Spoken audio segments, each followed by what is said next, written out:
नमस्कार. आम्ही आता 6वीच्या विद्यार्थिनी तुमच्या समोर जैन धर्मातील पंचमहाव्रते यांच्याबद्दल माहिती सांगणार आहोत. पंचमहाव्रते म्हणजे अत्यंत काटेकोरपणे पाळण्याची 5 नियम होय. धन्यवाद. पंचमहाव्रतांपैकी एक व्रत म्हणजे अहिंसा. अहिंसा म्हणजे कोणत्याही जीवाला दुखापत होईल किंवा त्यांची हिंसा होईल असे वागू नये म्हणजे अहिंसा होय. धन्यवाद. पंचमहाव्रतापैकी दुसरे व्रत म्हणजे सत्य होय. प्रत्येक वचन आणि कृती खरेपणाची असावी. पंचमहाव्रतापैकी तिसरे व्रत म्हणजे अस्तेय होय.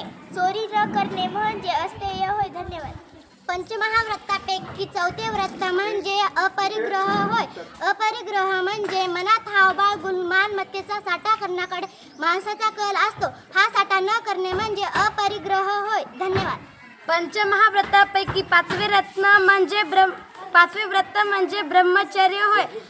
ब्रह्मचर्य म्हणजे शरीराला सुखकारक वाटणाऱ्या गोष्टीचा त्याग करून व्रताचे पालन करणे म्हणजे ब्रह्मचर्य होय. धन्यवाद.